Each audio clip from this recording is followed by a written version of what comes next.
gbogbo ọmọ kóòtù òjìrè jákèjádò àgbáláyé ẹ̀yin ènìyàn mi ẹ tún jẹ́ ká jọ wo fídíò yìí. Yorùbá nation tá la fẹ́ gbà tá a bá wọn ṣe politics Nàìjíríà lè gbà á. Yes, ó ní òkun òkì wọ́n rúru ká wàá rúru.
Mo jẹ́ ẹ̀jẹ́ fún orílẹ̀-èdè mi ilẹ̀ Odùduwà tó ń ṣàn fún wàrà àti fún oyin, ilẹ̀ tó kún fún àwọn akọni ọgbọ́n ètò àti òye. Mo ṣe ìlérí gẹ́gẹ́ bí ọmọ ológo ilẹ̀ adúláwọ̀, ìtànṣán oòrùn láti la ayé já nílẹ̀ Áfíríkà, láti gbé ilẹ̀ Odùduwà lárugẹ. Mo fọwọ́ sọ̀yà pé n kò ní dalẹ̀ tàbí ṣọ̀tẹ̀ sí ìṣọ̀kan àti ìtẹ̀síwájú orílẹ̀-èdè mi ilẹ̀ Odùduwà.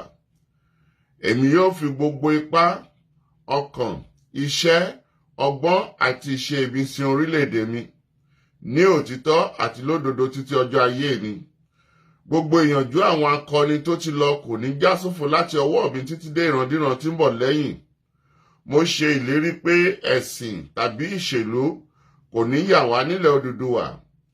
Tó bá wáyé bẹ́ẹ̀, mo lè lo ọ̀kan ẹ̀jẹ̀ tó kù sára mi láti fi ṣègbè àti jàjàgbara fún orílẹ̀-èdè mi. Ilẹ̀ Odùduwà, èdè kan, àṣà kan àti ìṣe kan ló so wá pọ̀ láéláé lágbára Elédùwà. Tó bá padà wò mí, mo kí wa ní kí ọlá ìkí jẹ ìkí ẹ̀yẹ kí tó lóko jùlọ nílẹ̀ káàárọ̀ àjíire mo ṣe làbọ̀rọ̀ ẹ̀làbọ̀ ṣiṣẹ́. Mo rí tọ́píìkì yìí ní lórí Facebook. Ṣé àrọ̀ ni èdè ni? Àti ọ̀pọ̀lọpọ̀ àwọn èèyàn tí wọ́n ń sọ̀rọ̀ wípé olóyè ti padà sí ilé Fáráò tó wù dàgbà.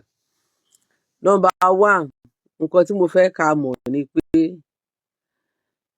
tó bá jẹ́ ẹ̀yin ni Sunday Igboho, tó bá jẹ́ ọmọ ìyá yín ni Sunday Igboho, láti bí ọdún 5 tí federal government fẹ́ pa olóyè, federal government wọ́n fẹ́ gbẹ̀mí ẹ̀. Mi ìmọ̀ oríṣi tí kìíní ìtúnṣe ń ṣe bákan báyìí. Federal government ti Nàìjíríà ẹjọ́ ṣe ń gbọ́ mi, wọ́n fẹ́ gba ẹ̀mí Sunday Igboho. Orí kó Sunday Igboho yọ bí pọ́n ti ń flag show yìí. Orí ó kó Sunday Igboho yọ láti bí ọdún 5. Sunday Igboho ò ní access sílé ẹ̀, kò ní access sí kò gbogbo ẹni tó ti ń náwó tó ti ń jẹun tó ti wà òkè tó ti wà lókè lórí ọwọ́ ẹ̀, gbogbo business ẹ̀ collapse. Bàbá Tinubu ó dẹ̀ ran olóyè Sunday Igboho lọ́wọ́ láti lè padà sí Nàìjíríà pẹ̀lú help gbogbo àwọn bàbá ọba wa. Yorùbá nation tá la fẹ́ gbà tá a bá wọn ṣe politics Nàìjíríà lè gbà á. Òótọ́ ni pé aláfẹ́ òkè tá a bá la fẹ́ ṣe regional government ṣé àní dìbò ṣé tá a bá fẹ́ ṣe ṣé àní dìbò Yorùbá nation yẹn náà tá a sọ pé a fẹ́ ṣe yẹn ṣé àní dìbò ni. Ìgbà tí ní kí ló ń ṣẹlẹ̀ ní ẹṣẹ́ ẹ̀yìn tẹ̀ ń bá mi ṣe ò lọ tó rántí fẹ́ máa flag show yìí ní ìgbà tí à ń ṣe Yorùbá nation yẹn tí wọ́n fẹ́ gba Èkó tí àwa kan sọ pé a ní láti sọ́pọ́ọ̀tì gọ́vnà tó wà lẹ́kọ̀ọ́ sìn ipe kí wọ́n má lè gba Èkó pé táwọn Ìgbò bá ti gba Èkó pé ìran káàárọ̀ àjíire pé ó ti tán fún wa nìyẹn. Àwọn kan pè wá pé wọ́n ní agbàbọ̀dè nínú Yorùbá nation gbà yẹn àbí wọ́n sọ pé agbàbọ̀dè torí pé wọ́n sọ pé everybody ṣọ̀nà election àwa dẹ̀ jáde a pé àwọn èèyàn wa pé kó lọ dìbò fún Tinubu. Ọmọ ẹni ò ní ṣèdí bẹ̀bẹ̀rẹ̀ ká gbé sídìí ẹlòmíì. Nàìjíríà torí pé number one àti wò Yorùbá nation ò tí ì lè bọ́ sí tí a bá dẹ̀ decide pé ní south west pé a dìbò àwọn èèyàn kí lẹ sọ ṣe báwọn Ìgbò wọn á dìbò wọn á dẹ̀ gbé position yẹn fẹ́ni tó wù wọ́n. So ó bẹ́tà ká sì dìbò kí àwọn ọmọ wa sì wà ń bẹ̀ títí a máa fi gba nǹkan tá a fẹ́ gbà lọ́wọ́ ìjọba tá a dẹ̀ mọ̀ pé lọ́jọ́ kan a sì máa rí nation wa gbà a máa gbà á but wọ́n ní pé kò ń ṣe nǹkan girigiri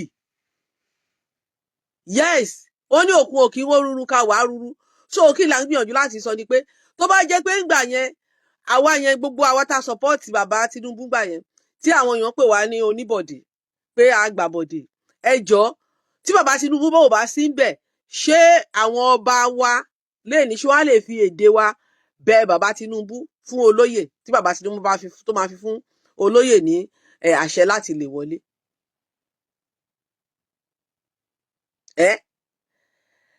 So kí là ń try láti sọ ni pé Yorùbá nation tẹ́lẹ̀ fẹ́ gbà tí ẹ bá kárí àwọn tó lẹ́nu nílẹ̀ káàárọ̀ àjíire tẹ́ bá kárí wọn along ṣé ló pẹ́ lè rí gbà ni.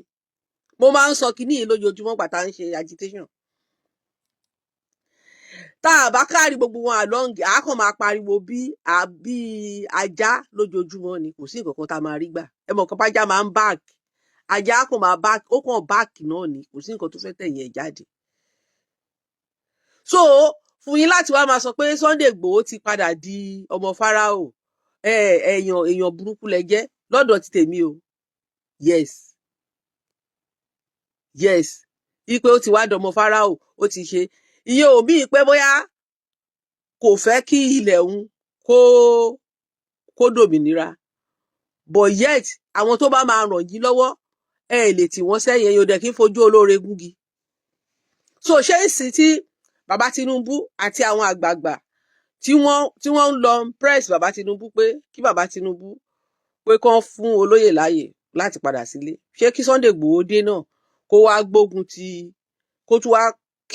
kó má gbọ́ràn sí àwọn tó ràn lọ́wọ́ lẹ́nu àbí kí ni gbogbo yín sọ lẹ́nu rádaràda kí lẹ ń sọ lẹ́nu rádaràda sí ní shoe when you are not in the shoe of somebody that's why you judge people you are not in his shoe and he is himself he knows what he went through. Wọ́n ní orí ló kọ́mọ yọ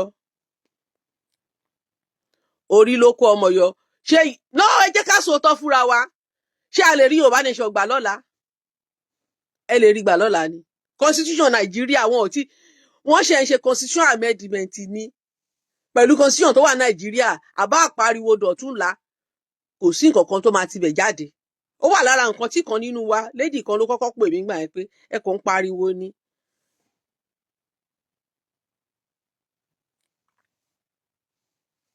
tó bá ṣe constitution amendment please price from 180 yes but Buhari ti bà nǹkan jẹ́ kí Tinubu tó débẹ̀ nǹkan tí gbogbo yín ò mọ̀ nìyẹn tí èèyàn bá ti ní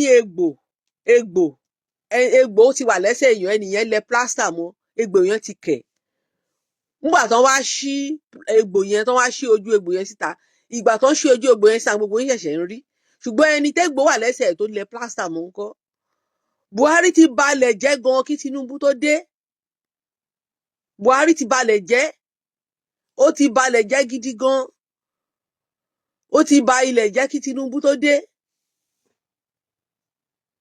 ó ti balẹ̀ jẹ́ kí Tinubu tó dé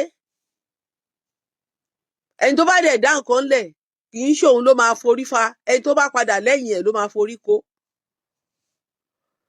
àtìgbà táwọn ti ní ṣé bí Nàìjíríà iná bí wá sí mo rántí orin kan tí bàbá Òjó Adé kan gbà yẹn ta ló lè gbà wá tí Jésù kó bá wà wá ta ló lè kó wa yọ nídẹ̀yìn Ọlọ́run ó tọ́jọ́ mẹ́ta tí a ti gbòmìnira lórílẹ̀‐èdè yìí, òmìnira lọ́wọ́ òyìnbó ní àgbà, ṣùgbọ́n ó ṣe o, a kò tí ì gbòmìnira lọ́wọ́ ẹ̀ṣẹ̀. Wọ́n ní ṣé ológun ló lè ṣe, irọ́ gidi là ń pa, òṣèlú ló lè ṣe, akọ̀hún tanra wa ni, kí lènìyàn lè ṣe nídẹ̀yìn Ọlọ́run, Nàìjíríà ẹ gbọ́, àfi tá a bá padà sọ́dọ̀ Ọlọ́run olóòlù tiwa lára. Mo kàn fi ń sọ̀rọ̀ torí hardship tó ń ṣẹlẹ̀ nígbà yẹn ni bàbá yẹn fi kọ orin yẹn. Ọlọ́run kankan ò ní sọ̀kalẹ̀ láti wá bá wa tún Nàìjíríà ṣe. Dóòsà àwọn nǹkan tá a inherit nínú religion nìyẹn. Àwa la máa túlù ara wa ṣe. Ọlọ́run ò ní ever wá sọ̀kalẹ̀ wá láti ibi kankan kó wá lóun wá tún Nàìjà ṣe. Àwa la máa tún ṣe. Tó bá dẹ̀ sọ pé ẹ̀ṣẹ̀ ni, ẹ̀ṣẹ̀ gan tí wọ́n ń ṣe Nàìjíríà, ẹ̀ṣẹ̀ tó ń ṣe nílùú òyìnbó, wọn ò ṣe ààfù ẹ̀ ní Nàìjíríà. So ṣùgbọ́n wọ́n fi ọpọlọ wọn fi ń túlù wọn ṣe. So ìyẹn bẹ́ẹ̀, ẹ jẹ́ṣu ẹ kíní kan, ẹ rọra jẹ́ṣu, sáàpù ti gbówó lórí o, kí ló wá ta ló kọrin yẹn gbà yẹn, Kọ̀líńtì Àyìnlá.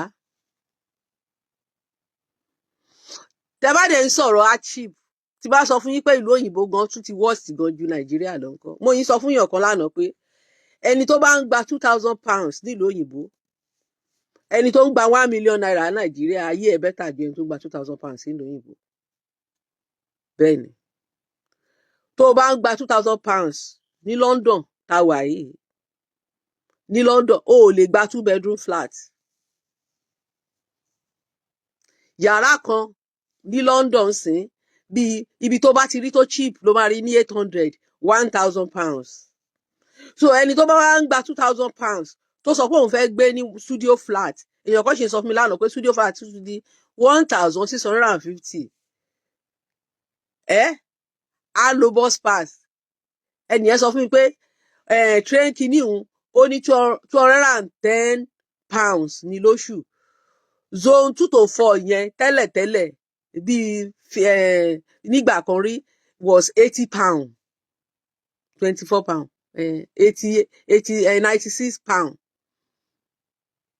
now ó ń sanwó bá. So kí ni mo try láti sọ ni pé kò síbi tí nǹkan ò ti hard. Ìlú òyìnbó gan ó hard. Nǹkan tó kàn fi yàtọ̀ ni pé àwọn ti ṣe mọ̀ pé tí hardship bá dé, tí world hardship bá dé, àwọn ìlú kan wà tó yẹ pé bí wọ́n ṣe ti ṣe system wọn tó ti rí yẹn, òun ló ní ó fi jẹ́ láṣírí fi bò díẹ̀. But system Nàìjíríà kò gbádùn tẹ́lẹ̀, òun ló fà á. So téèyàn bá ń gba £2,000 nílùú òyìnbó báyìí, ẹni tó ń gba 1 million Nàìjíríà, ó bẹ́tà ẹ̀. Mo analyse ẹ̀ fún yín sìn, tó bá gba train card tó jẹun, owó yẹn á tún jẹ gbèsè kóṣù tó parí, torí pé àwọn tó wà nílé á tún béèrè owó. O ò lè dájú. Àwọn èèyàn kan wà nílé tó jẹ́ pé steady you have to give them something nínú owó tó gbà yẹn ni o. So tí ẹnìyẹn ò bá ní credit card, báwo ló ṣe fẹ́ survive? Báwo ló ṣe fẹ́ survive? So àwa máa jẹ gbèsè, gbèsè yẹn ló máa fi support àwọn tó wà nílé. Ẹ bá sọ pé aráàlú òyìnbó aráàlú, but you don't know the secret. So nǹkan náà wọ́n nílùú òyìnbó. Nǹkan tó ń tà ní 80p nígbà kan rí, tẹ bá máa rà á sìn bí £5. Ìgbà míì tẹ bá dé store, tó má ti kó kinní yẹn kúrò lẹ̀, wọ́n fẹ́ fi owó kún ni. Wọ́n fẹ́ fi owó kún ni. So ní rí ṣe nígbà tó máa padà dé báyìí, wọ́n á ti gbówó lé. Búrẹ́dì tó jẹ́ pé 80p ní tẹ́lẹ̀, rà bí £2 plus báyìí. So everywhere ní nǹkan tí wọ́n, tẹ bá rò pé bóyá Nàìjíríà nìkan tí wọ́n, kò ń ṣe Nàìjíríà nìkan tí wọ́n o, nǹkan wọ́n all over the world ni. The same thing náà àwọn tó wà l'Amẹ́ríkà náà, táwa ń bí bá ń sọ̀rọ̀, àwọn tó wà ní US náà máa sọ pé bó ṣe rí lọ́dọ̀ wọn nìyẹn. So tẹ bá ń sọ pé Tinubu náà ló tún mú kí nǹkan wọ́n ní UK. Tinubu kọ́ ló mú kí nǹkan wọ́n ní UK. But ọ̀rọ̀ Nàìjíríà náà sọ pé abúkẹ́ ẹrù ẹ wọ́. Ẹ lè má láìkọ̀ ọ̀rọ̀ tí mo sọ yìí. Bàbá Ọbásanjọ́, wọ́n ti gbé ọ̀rọ̀ ẹ̀kọ́nọ́mì Nàìjíríà débì kan. Tó bá jẹ́ pé bí Ọbásanjọ́ ṣe ń to ẹ̀kọ́nọ́mì yẹn lọ, continuity yẹn, ní Goodluck Jonathan náà tẹ̀lé káwọn náà máa ṣe lọ bẹ́ẹ̀ nígbà tó Ọbásanjọ́ sọ ta gbogbo alámùgbà yẹn ṣe mọ̀ pé the first 4 years Ọbásanjọ́ yẹn ó tough Ọbásanjọ́ sọ pé ó máa tough a fẹ́ fi face economy ká lè stabilize economy so ìgbà tó Ọbásanjọ́ wá stabilize economy torí àwọn èèyàn ò mọ nǹkan economy dẹ̀ ní bedrock o nation tí Goodluck dé tí Goodluck dá gbogbo ẹ̀rú Buhari náà dé Buhari dá gbogbo ẹ̀rú ẹ wá expect miracle látọ̀dọ̀ Tinubu within kínní tí gbogbo nǹkan tó ti dàrú ẹ lè gbogbo nǹkan wọ́n ti dá gbogbo ẹ̀rú ilé ẹ lè fi ọjọ́ kan wó ilé kò sí bí ilé yẹn ṣe tóbi tó ń sìn bó ṣe ga tó wọ́n lè fi katapila kan fi wó lọ́jọ́ kan ẹjọ́ ṣán lè kọ́lé yẹn padà lọ́jọ́ kan ni wọ́n lè fi katapila wọ́n lè fi wó ilé ní ọjọ́ kan ṣé wọ́n lè fi katapila ṣé wọ́n lè padà ilé tí wọ́n kọ́ lọ́jọ́ tó wó lọ́jọ́ kan yẹn mọ iye years tó máa tèkì tán máa fi padà kọ́lé yẹn pẹ̀lú àwọn òyìnbó gan tán láwọn ní technology tán ní gbogbo ẹ̀ ìmíì ó máa ń tọ́dún 5 kan tó lè kọ́ padà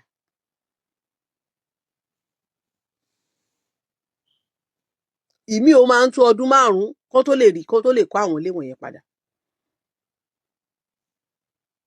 ká tó wá sọ Nàìjíríà tiwa o so ẹ̀yin tẹ́ ń condemn Sunday Igboho tẹ́ bá wà ní ṣù Sunday Igboho ẹ béèrè lọ́wọ́ ara yín pé báwo lẹ ṣe máa ṣe tó bá jẹ́ yín ni kàn ti léèyàn kúrò nílùú ẹ̀ kó má lè wọ̀lú ẹ̀ mọ́ so ẹ wá ní tó bá dé kó wá di rebellion child sí àwọn bàbá tó ràn án lọ́wọ́ láti padà wá ìyẹn ò bíi pé kò believe nínú òmìnira wọn ṣé ìgbà táwa sọ pé ńgbà yẹn tá sọ pé a fẹ́ kí Èkó a fẹ́ kó bọ́ sọ́wọ́ àwọn Ìgbò táwọn Ìgbò sọ pé wọ́n fẹ́ gbé Èkó lọ́wọ́ wa ṣé ìyẹn míì pa àgbàgbọ́ nínú òmìnira ọmọ káàárọ̀ àjíire mọ́ ni ìyẹn ò míì pa àgbàgbọ́ ṣùgbọ́n ẹ gbọ́dọ̀ preserve ilẹ̀ yín mo máa ń sọ kinní kan fún wa lénìí Ìlọrin yẹn ó yẹ kó jẹ́ example fún wa ni Ìlọrin ẹ fi Ìlọrin ṣe example àwọn èèyàn wá wà ń lọrin lénìí gbogbo Fúlàní Ìlọrin èdè yín ni wọ́n ń sọ bọ ṣẹyìn lẹ ń rúlu bẹ mọ̀ kan tó ń pè ní leadership tó bá hijack leadership àti rí gbà padà mọ̀ kó máa ń le ṣẹyìn ò mọ̀ kó máa ń le that's why ọ̀nà kan ṣoṣo tí àwa tàdé ṣì fi lè preserve leadership wa nílẹ̀ káàárọ̀ àjíire ó ní ká lọ dìbò ìgbà bàbá Awólọ́wọ̀ báyìí àwọn bó tiẹ̀ jẹ́ pé wọ́n sọ pé èpè ń ja pé èpè kan náà kò sépè tó ja Awólọ́wọ̀ reason ni pé bàbá Awólọ́wọ̀ fúnra ẹ̀ ní táìmù tiwọn ní ayé bàbá Awólọ́wọ̀ ṣé wọn pé gbogbo South West Awólọ́wọ̀ náà dìbò fún but they don't care but Awólọ́wọ̀ ṣáàlà àbí ìyá Awólọ́wọ̀ la dìbò fún Awólọ́wọ̀ ni second term òun náà ṣe dìbò fún Ọbásanjọ́ first one ta ni gbogbo wọn dìbò fún Olúfàlàyé second term náà ṣe mítì pé ọmọ yín ni president gbogbo ẹ̀yin Yorùbá ẹ support ọmọ yín first term Olúfàlàyé ní gbogbo ẹ̀yin Olúfàlàyé ní gbogbo Yorùbá tó sí ní ìgbà Awólọ́wọ̀ gbogbo South West Awólọ́wọ̀ clear ẹ̀ ó dẹ̀ fún gbogbo South West ní free education ó fún wa ní gbogbo policy tó dáa nígbà náà nǹkan tẹ́ fi lè tẹ́ bá jẹ́ káwọn kan brainwash yín nǹkan tẹ́ fi lè gba tẹ́ fi lè rí ìlú yín tẹ́ fi lè títí ẹ fi gba ẹlẹ́fẹ́ gba òmìnira tẹ́ ẹ bá dìbò ẹ lè rómìnira gbà ṣé táwọn àjèjì bá ti gbà lu yín lọ́wọ́ yín gbogbo àwọn Fúlàní tó wà ń lu yín sí tó hàn kì í ṣe ojúlówó ọmọ káàárọ̀ àjíire mọ́ táwọn náà bá gbà kó tí ìbò tó bá ti di gọ́vnà lórí yín lórí ní South West ayé yín bàjẹ́ nìyẹn. mo kí yín jàre olùkọ́ àgbà mo kí yín Israel ọmọ ológo mo kí yín ọmọ ẹ ṣé gbogbo ẹ̀yin tẹ́ ń wò mí ẹ má bínú pé mo ìjọ tí bá ń sọ̀rọ̀ mo lè má ṣe kìíní. tẹ́ ẹ bá ti dìbò ní South West táwọn ọmọ Fúlàní bá ti ń gbàpò tí àwọn ará Mali àwọn ará Sudan tí gbogbo wọn bá ti bẹ̀rẹ̀ sí ń gbàpò tí tẹ̀yin ọmọ onílẹ̀ tẹ́ ẹ dìbò fún ara yín tẹ́ ẹ jẹ́ ká ara yín máa wà níbẹ̀ ẹ ti ta South West nìyẹn tó bá yá àwọn ló máa wá dethrone wọ́n wá àwọn ọmọ Mali náà wá sọdọba ẹ mọ̀ pé gómìnà lágbára wọ́n á ba ayé yín jẹ́. Agbára kan ṣoṣo tẹ́ ṣì ní ní election tẹ́ máa fi save ìlú yín kó tó di pé òmìnira á dé. Ó dà pé àwọn kan tún ti ń flag. Bẹ́ẹ̀ ni, agbára kan ṣoṣo tẹ́ ní nìyẹn. Agbára kan ṣoṣo tẹ́ ní nìyẹn. Má yẹ kẹ́ni kankan brainwash yín. Má yẹ kẹ́ni kankan brainwash yín. Òótọ́ tó wà níbẹ̀ nìyẹn. Gbogbo yín lẹ mọ̀ pé mo dá ìhà Yorùbá nation ni mí. Ṣùgbọ́n agbára kan ṣoṣo tẹ́ ní nìyẹn. Mo ń sọ fún yàn kan, Yorùbá nation ló jẹ́ pé orí wa gbogbo bẹ̀rẹ̀ sí ń pé kò ṣe gbogbo àwọn tá à ń sọ èdè yìí lọmọ onílùú o.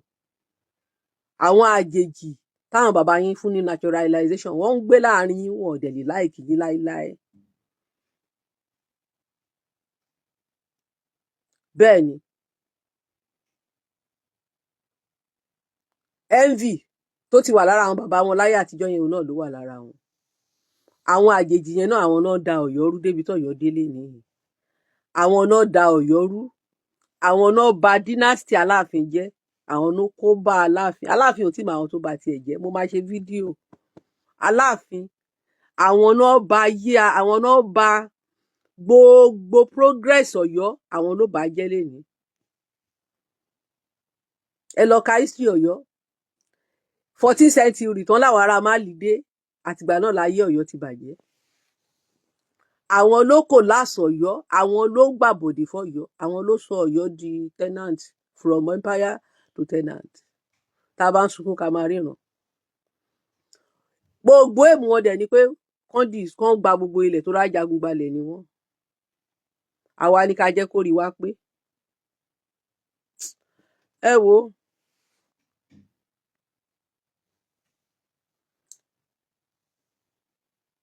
ẹ jẹ́ ká lo wisdom.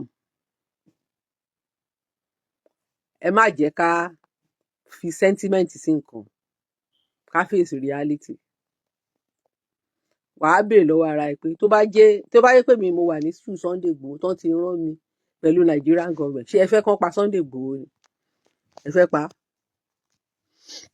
Nínú struggle yẹn màá ló ní ìyá ẹ̀ kú sí, abẹ́ ti gbàgbé. Bóyá ká ló wà Naija, bóyá mọ̀mọ́ ẹ̀ ò ní kú, abẹ́ ti gbàgbé. Pé nínú struggle yẹn nìyá ẹ̀ kú sí ṣá. Ṣé ti gbàgbé ni? Pé nínú struggle yẹn nìyá Sunday Igboho kú sí, abẹ́ ti gbàgbé.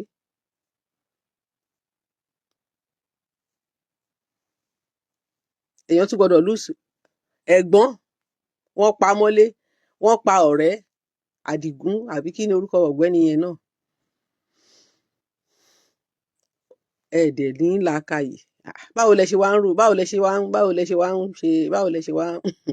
ẹ ṣẹ̀ṣẹ̀ wá ní ó ti wá lọlé Fáráò. Ó ga ọ. Ọlọ́run.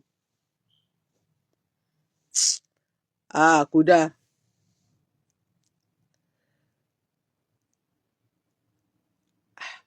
Ẹ jẹ́ ká fira wa, wọ́n ní ká tó dọ́mọ yẹ lóró, ẹ jẹ́ ká kọ́ fi rora ẹni. Kọ́kọ́ fi ọ̀bẹ gúnra ẹ̀ pé tó bá jẹ́ ẹ̀gbọ́n ẹ̀, tó bá jẹ́ ọmọ ìyá ẹ̀ di Sunday Igboho.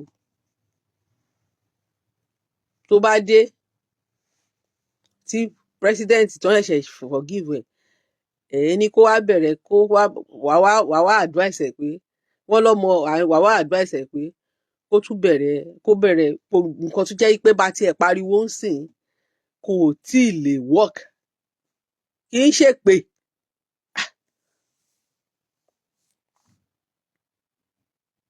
system Nàìjíríà ò fàyè gbà á. Wọ́n gbọ́dọ̀ change constitution. Wọn ò dẹ̀ tí change ẹ̀. So kí lẹ wá ń pariwo fún? Bóyá torí owó táwọn kan dẹ̀ ń rí, torí àwọn yẹn lè máa bínú. Ṣé wọn pé gbà yẹn àwọn kan kó kinní sílẹ̀, wọ́n láwọn kan kọ́lé, èmi ò bá wọn kọ́lé o. Wọ́n láwọn kan kò sí nǹkan tí wọn ò fi ṣe lórí Yorùbá nation. So àwọn yẹn ó lè máa dùn wọ́n. Okay, Àdògán, yes, Àdògán. Òkú Àdògán ṣe mọ̀ pé wọ́n ti release ẹ̀ dìsín, àti òkú Àfà. Wọ́n ti release òkú wọn. Wọn ò tí release òkú, wọ́n tún dáná sunlé ẹ̀. Ẹ wo, ẹ̀yin èèyàn wa, ẹ jẹ́ ká wà considerate. Ẹ jẹ́ ká wà considerate. Ẹ jẹ́ ká máa gbé nǹkan sí reality. Yorùbá nation ta láàrún.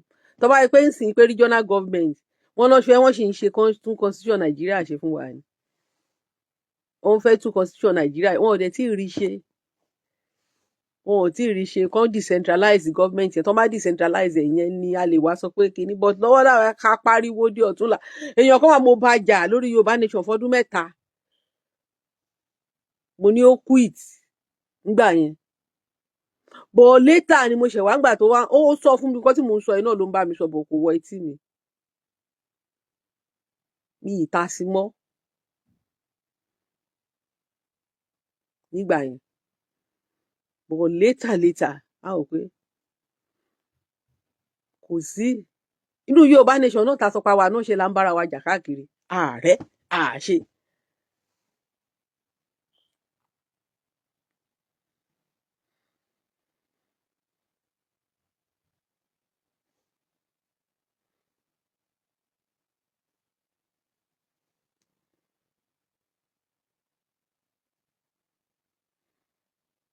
I don't know what you mean. Who started the fight or who win? Which fight? Nigeria constitution. Ṣé àwọn ẹ máa dúró àwọn èèyàn wa tí wọ́n ti ẹ̀ pa gan lórí pé à ń jàjàgbara? Do you know how many of our people that have lost their life? Yàtọ̀ sí àwọn tí ọ̀dẹ̀ tí ìyá onídìrí tó mislead torí akọ́ṣọ́ àwọn ìyàwó yẹn ò gbọ́ ni.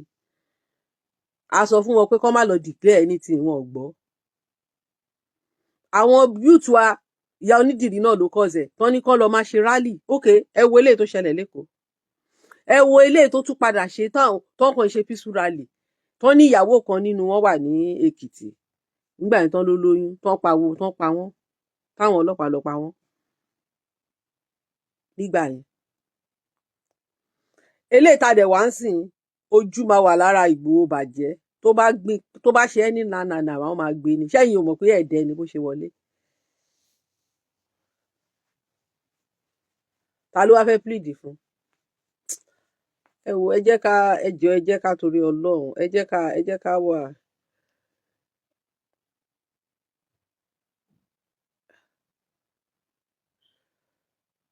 Ọmọléṣà ṣeun sí Kanu he stand on his word. He stand on his word. O ò lè máa compare Kanu àti Sunday Igboho because nǹkan tó ń torí gbé Kanu kì í ṣe torí pé Kanu ń ṣe agitation.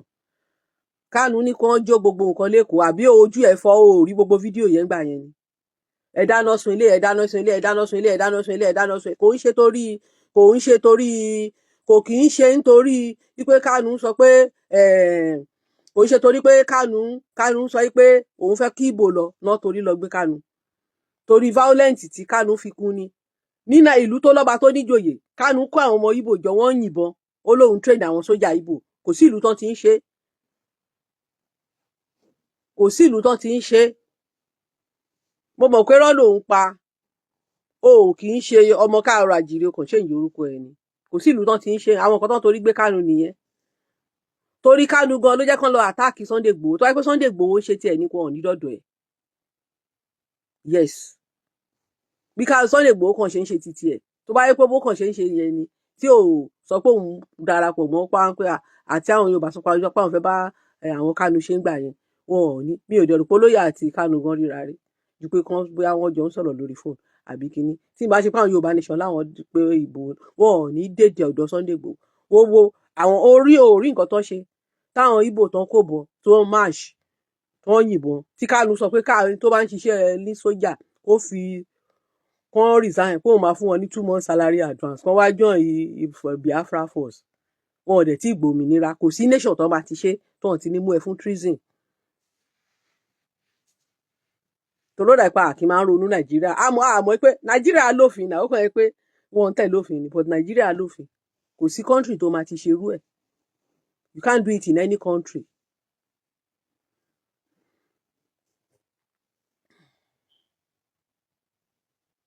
I don't care. Orúkọ ẹ lè máa ta anybody can claim any name on social media. Even as I am talking now, I can change my name to Chinedu Oyinye. Mo lè bẹ̀rẹ̀ sí máa jẹ́ Obiageri Chinedu. Tí bá ń jẹ bẹ́ẹ̀ lórí Facebook, ṣé yẹn mi ìporúkọ mi? Orí, ó tún defend Kanu pé náà láì. Fídíò tí gbogbo wa rí tó wà online. àwọn Ìgbò nìyẹn, àwọn Ìgbò nìyẹn, àwọn Ìgbò nìyẹn. Chinedu ṣé mi ò lè change orúkọ mi?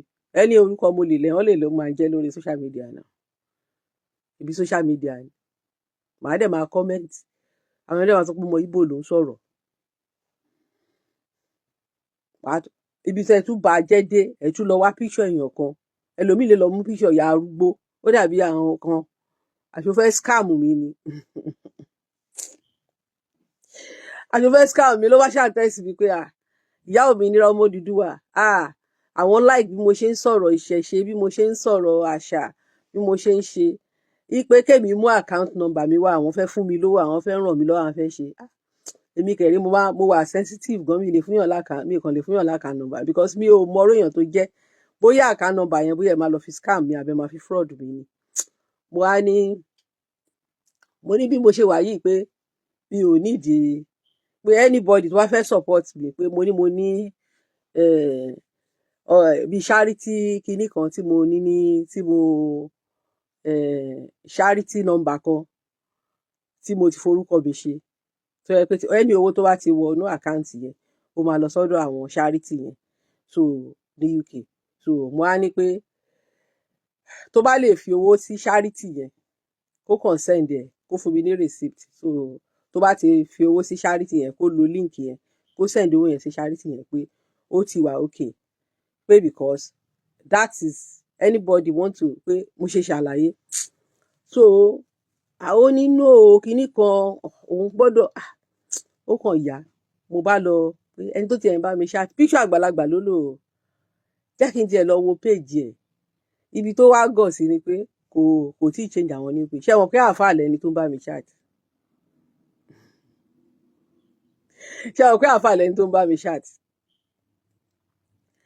Ṣé wọn pé àáfàá lẹni tó ń bá mi chat? Àwa náà ti face oríṣiríṣi temptation pé mi ò kàn like máa wá sórí social media wá sọ experience mi. So tó bá jẹ́ pé èèyàn desperate nípa owó, ṣé mọ̀ pé èèyàn ṣe máa kóra ẹ̀ sí wàhálà nìyẹn. Ọ̀rọ̀ tí mo sọ yìí ti pẹ́ o, that was like 4-5 years ago.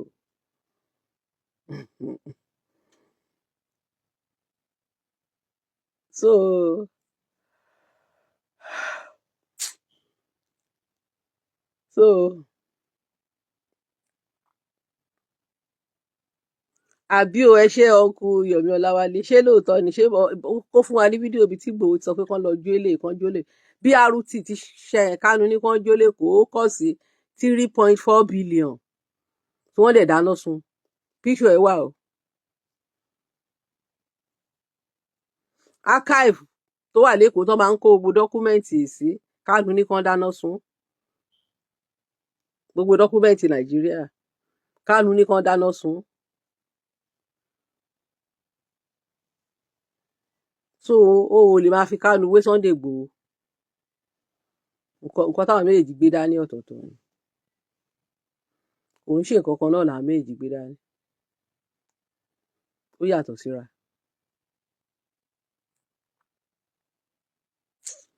Ẹ wo àsìkò ti lọ ní láti ṣe lot. Ẹ ṣé ẹ̀yin tẹ́ darapọ̀ mọ́ mi, ó dàbọ̀, ẹ bá wa share.